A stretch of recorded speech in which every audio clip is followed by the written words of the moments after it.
Well, hello, this is Hall Martin with 10 Capital. Thank you guys for joining us today for our next step in the 10 Capital EDU series. Today we're going to talk about the impact of the coronavirus crash on startups. As you go forward, if you have any questions, just put them in the chat box and we'll answer them as we continue. And looking forward to your feedback after this session as well.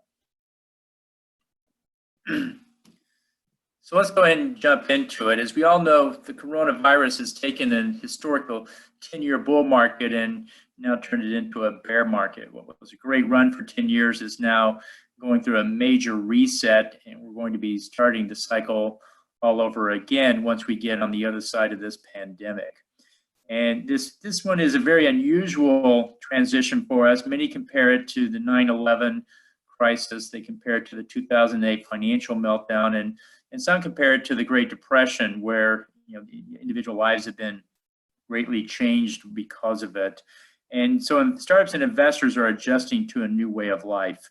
And we're starting to see some trends accelerate in this coronavirus economy, we call it, and it portends what's going to happen on the other side. And for those running startups or those investing in startups, you want to start looking at these trends to start to see where the future investment theses may arise.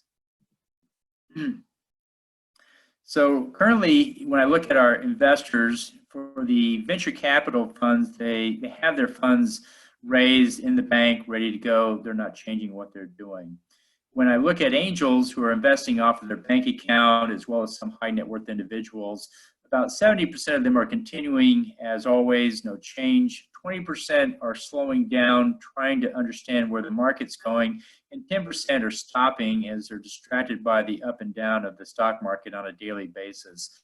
So in many cases, investors are still doing deals, still looking at deals, still funding, but they will be looking for a very good deal. And we'll talk about those changes in the presentation today. So after the investors get past their newfound portfolio status, what you'll see is that some will move back into the market very quickly because they're looking for a good deal. If you have a good valuation and you have a good opportunity, you'll find many investors will be glad to be a part of it. Others are going to jump into the private market from the public because they're going to be disenchanted with the challenge of the gyrations of public sentiment that plays on the public market price. And in private markets, there's not so much of that going on. The third thing we'll see is that valuations will come down. In 2008, the valuations went down by 20%, and we anticipate this to be a similar move down. Even before the crash in the market, a survey by Crunchbase of startup investors came out that most investors thought the valuation was overblown by about 30%. And that's what happens in a bull market after 10 years is valuations go up very, very high because everyone is bullish. And at that point, when the crash comes, it resets back down to more what it was really worth to begin with. So in some ways, you can say we didn't lose valuation, we just got back to a more realistic one. And then startups will find that when you come out of this coronavirus economy on the other side, what you'll find is that it will take longer to close customers because you're going to be slower to sign up. Customer acquisition costs will be slower as well.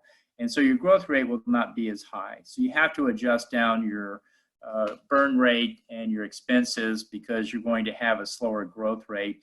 And you're going to, while you may be able to continue raising money, you probably won't want to raise as much as you will need to. So it's best to pare expenses and get costs back down. And so one thing you'll find is that it's going to be a little harder for the startup to tell the growth story in this new environment because there's not going to be as much ready money available, discretionary money available to buy your product as it was before. There are some startups that are in very key parts of the economy that are seeing a very strong growth story because they were well positioned before. If you are, then you're in good shape. By all means, go ahead and use that for your growth story. So at this point, it's important to adjust your fundraise strategy accordingly. So one thing we found with the coronavirus economy when the lockdown came and it sequestered people in their homes, that it didn't really alter the future, but rather accelerated our path towards it. So many things just sped up that were already underway. So, for example, there was a shift in the supply chain underway. More and more groceries were delivered to the home. Items were bypassing the local retail store, going straight to the home. And the suppliers were hiring thousands of workers now to meet the acceleration of that shift in the supply chain of direct to the home. Second is we found that distance learning, distance training, distance work, all of these things by online were underway before, but were greatly accelerated now that workers have to move from a office status to remote worker status. And in many ways, it's a great experiment to figure out how efficient remote work was going to be. Many companies were slow to move into it because of security reasons and for work productivity issues and so forth. But I think what we'll see coming out of it is that overall it's a net gain, in that we'll see more and more remote worker situations as it reduces congestion on the highways. It reduces the amount of time people spend commuting from one place to the other. If you can work from home, you can be much more efficient. And then finally, you'll see that telehealth is going to see a renewed emphasis. It was moving along, but it's going to accelerate greatly now. As we saw with the pandemic, not everybody can go into the hospital at the same time. Healthcare moving to the home has been an investment thesis for many investors for years, and I think we'll see that come to the fore, where everyone will stay in their home and the healthcare will come to you, because there's just not enough space to put everybody into one central place anymore. So what should you do at this point? Well, number one is move to a remote worker situation. Reorganize yourself to be in a distributed fashion. Use webinars, video conferencing, and other tools. There are good tools out there now, and there's more coming on the market. And if you can actually build tools for that, we'll talk about some of the areas that are coming up that are going to need more of that effort. And as you shift your business online, also remember to conserve cash, because you won't be able to raise as much funding as you might have before. You will still be able to raise some funding, but your valuations will be coming down, and so you won't want to raise as much based on that. So many companies are going to see greater demand for their products, and areas that are getting a lot of interest, for example, in the consumer product goods space, are products that have to do with wellness, anything that builds the immune system. There's a shift to grocery stores from restaurants, and there'd be a tremendous demand for products in the grocery store versus what went through the restaurants. And then shelf-stable products are going to be more valued than ones that are perishable. And then what you'll find is that as the shelves get emptied, customers will try out new products. And so if you're a second or third tier player or new entrant into the market, you may find renewed interest in your product because people couldn't get their standard product. And it's a great opportunity to switch customers over from existing brands to your brands if you're on the shelf. And also what we'll find, if retailers are delaying their category reviews and store shelf resets, and because they're just busy trying to keep product on the shelf. And so to get onto new shelves as in a formal way can be harder if you're not already there right now. So let's look at healthcare, for example. There are many tools in place that are growing and doing well, and the COVID-19 pandemic is accelerating their adoption. Telemedicine, we talked about being a key one, where there are many apps on the market today, and after several years of mobile phone usage, the population is very familiar with how they work and is very comfortable with them, and will be using more of that as we go forward. AI will be used in more ways, as there's tremendous amounts of data coming out of this pandemic. So we have to sort through that data, trying to figure out who is exposed, who is in contagion, and who needs to be cared for. And then as they run clinical trials around many of the vaccines and the other therapeutics, they're going to have AI to sort through the data as well. And third, you'll see that there's going to be a resurgence in personal monitoring devices. Many people have Apple iWatches and they have Fitbits and those type of things. But more and more of those tools are going to come up. As healthcare moves to the home, there has to be more personal monitoring devices available to support that and to be able to be a data collection tool. And you'll find that many of these tools are going to take over basic monitoring functions and give alerts when things go outside the norm. Next is the sector impact of coronavirus on the manufacturing and automation. So what we're going to see coming up afterwards is a shift from fixed systems, fixed manufacturing to flexible manufacturing systems. It became abundantly clear in the coronavirus pandemic that the country is not set up to produce in large quantities things like ventilators and PPE equipment and other things, yet it's not hard to do that. We just have not built the supply chain. So we're going to see a shift where manufacturing is going to come back to the US. And what you'll find is that the managers are going to trade off low-cost labor for a secure supply chain. We have to be able to get the raw materials. We need the robotics to build the equipment, and we need a flexible system to shift from one product to the next as it comes up, because we're certainly not in a place to manage that right now. And we think there's going to be an explosion in demand for startups to supply these new manufacturing tools and techniques. So if you're thinking about going into a startup, you need to start thinking about how might you fit into solving some of these problems that you've been seeing over the last few weeks. And so companies are going to accelerate their plans to automate things as well. Again, it comes into a place where if you can't get workers, or you can't ask your workers to work 24 hours a day because you are seeing a tremendous demand for your product, you're going to have to think about automating certain functions as well. We're going to see a lot of new technologies being used. 3D printing, robotics, and automation systems have been around for a while, but they're going to go to the next level and actually being put into place to provide the basic infrastructures that we'll see. And we'll probably start to see robotics used throughout the entire manufacturing process and not just the final assembly. Next is the security impact on cybersecurity. As employees leave the office and go home to work remote, there's going to be more people logging on from those remote locations. And this opens up the door for more cybersecurity attacks. It's important to monitor data wherever it is stored, and you'll find that it is increasingly stored in remote locations and not on premise. That's going to be one of the biggest change for companies, is that the data is on laptops and phones and in many, many places around the country and not in one central place anymore, and need tools and protocols for managing that. And finally, collaboration tools, which are easy to use, are also open up for risk for cyber attack. We're going to see a shift to encryption and other security measures coming into place on collaboration and messaging tools. Remember, in the cybersecurity world, if it's easy to use, it's not secure. If it's secure, it's not easy to use. So there's probably some trade-offs there between cybersecurity and ease of use. So who is still investing? So we have early stage investors that are still out there. And these are people that are angels and venture capital and family offices that are investing in seed and Series A companies. And what we're seeing is they're continuing forward as they always were.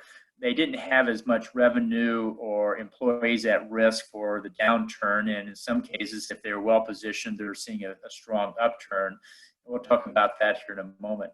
The later stage venture investors are going to start to see some of their investments go on hold because their limited partners are not able to make the capital calls, or they've decided to double down on their current portfolio and not put money out to new ventures as well, especially in the Series B and C categories where they're raising $5, $10, $15, $20 million. These are the groups that are probably going to find it harder to raise funding at this point. And as always, there are lenders in the market, and their criteria is the same, and they're still to help. And you'll see many of them coming forward with new, interesting loan options. And so here are the list of things that we think we're going to see investments in post-corona: automation, robotics and AI, supply chain visibility tools are going to be very interesting as well. Blockchain had been working on supply chain applications for some time now, and we're hoping to see some blockchain applications come out on the market. Anything deemed essential goods and services, cannabis, CBD, alcohol, these are essential goods and services that are seeing a lot of attention now in this economy. Wellness is going to see a lot of interest because it's a top priority to stay well. Fintech tools continue to see a lot of interest. Online payment tools that don't require cash are going to be very interesting to try and move away from, cash, which, carries contagion with it. Biotech, obviously, for building vaccines, immunizations, and so forth, is going to see a lot of interest. Remote work and software, both hardware and software tools, are going to be set up and find a lot of interest. In particular, productivity and productivity management are areas that need additional innovation as well. And finally, healthcare and health tech tools are going to see a lot of innovation because we're seeing that the system is under tremendous load, and tools were not set up to handle so many people so fast all at once. And there's an opportunity for startups to help solve that problem. So the next one is how to COVID-proof your business. After the COVID-19 pandemic of 2020, investors look to see if you made your business COVID-proof, and they'll ask that question. If you look at the Spanish flu, it actually had 3 waves, not just one, and it took over 18 months to go through all 3 waves. And the second wave was almost 2x the first wave. And that's the big question with COVID. Are we going to go through the lockdowns again a second time and perhaps a third time? And are we going to see numbers that are double what we saw on the last round? And so investors are going to make sure that your business can run in those environments because it can happen again. And so the question is, can you ensure your startup will continue day-to-day operations? Do you have remote work tools set up, and can employees work remotely without delayed productivity? Is your cybersecurity up to date on these situations? And do you have backup and redundancy plans in place so if one worker goes sick or ill, there's others that can take their place over? You have a flexible workforce. And then at the same time, you want to be asking those questions of your partners. Are they COVID-proof businesses? And your suppliers, are they COVID-proof, and will they continue to deliver? And then finally, you really want to find customers who are also COVID-proof, because those who can continue to work can continue to pay for your product. Those who cannot continue to work are going to have a hard time continuing to pay. So those are some of the things to look for in making sure your business is ready for the next situation. So for those who have questions, go ahead and type them in on the chat box. And wanted to share with you some information here about how we work with the startups. As we said before, we think valuations are going to come down by about 20%. We're going to see that the impact on dollars, early stage, is not going to be substantial. Late stage is going to be a substantial hit that will probably go down by about 30%. And then as a startup, we get a lot of questions about what should you do with regard to fundraising. Should you raise funding or should you not? And so there's basically 4 scenarios here that we can talk about. Number one, in the coronavirus economy, startups should consider the strategy and how to manage their business, because this is an inflection point. It's time to review your strategy and talk about what you should do in this time. And then as we come out of it in a few months, what we'll want to do is review the strategy again, because again, we'll be set with the different circumstances. So some companies we talk with are experiencing a strong demand and already have funding, and these startups should push forward to gain market share. So if you're in that category, you get a strong cash situation and you're seeing a lot of demand, by all means, push forward to grow your business. Other companies are seeing strong demand, but they don't have a strong cash position. But if you do have a great growth story, by all means, launch a fundraise. Go out and get some additional funding, because investors are looking for companies that are doing well in this economy that will also continue afterwards. And then third, there's companies that are not experiencing strong demand, but they have a good, solid cash position. But what you want to do is focus on your product, build a closer relationship with your customers. You don't need to raise more money, but use the opportunity to get out and just build a better product that will be there after the COVID crisis is over. And finally, there are those who are not seeing a lift in demand and they don't have a strong cash position. And for that group, the answer is you need to cut costs and move to profitability as fast as you can so you can live to fight another day. So with that information, wanted to open it up for any questions and just want to see what other people are thinking out there as well. So one of the questions we get here is, I'm in a startup and I'm thinking about pivoting my business and I have about 100K of revenue. Should I pivot? The answer is, if that will help you for the longer term, not just for the COVID economy, but for the longer term, then by all means pivot your business over. If you can keep the 100K revenue going, that's fine. If you have to morph it over and basically start over, that's fine. I find below 500K of annual revenue, pivots are certainly okay to do. You may lose a little bit of revenue, but it's okay to shift to a better model or market if it's proven that it will work and you are going to be successful at it. When you get above 500K, I find it gets to be harder to throw away that revenue, and so it's best to keep the revenue and start adjusting roadmaps and other things to try to take into account pivots. So it's not a major change to your business model or your product, but you put on the roadmap the next product is going to be the one that will take you where you need to go, but keep the current one going as it can pay for the work to do that. If you can make that into a cash cow, I would do that so you keep revenue coming in at some level without having to spend a tremendous amount. And as time goes on, you can shift the bulk of the weight from the older product to the newer product, but do it on a slow process so you can keep the revenue going. I see some companies throw away their product on day 20, and then on 21, they start working on a new product, not realizing you won't see revenue from that until day 80.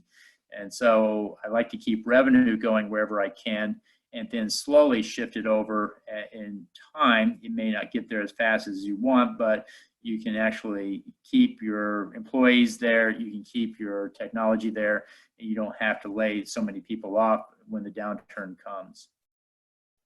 Let's see what other questions we have. So the question is, are investors really investing? And I can tell you, I talk to investors every day, and the answer is yes. They are out there doing deals. Now, currently, they're doing deals that they had started before the COVID hit, because we've only been locked down for about 30 days. And so they're at this point in diligence, and they're finishing those, and they're going back.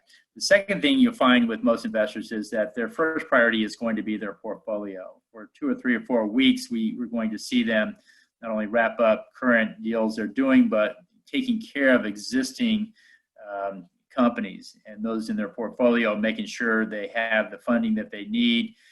In some cases, I see investors speeding up their follow-up round to come in now as opposed to in 6 months, relaxing some of the milestones they had set out just so we can keep going in this time frame because we're not too far away.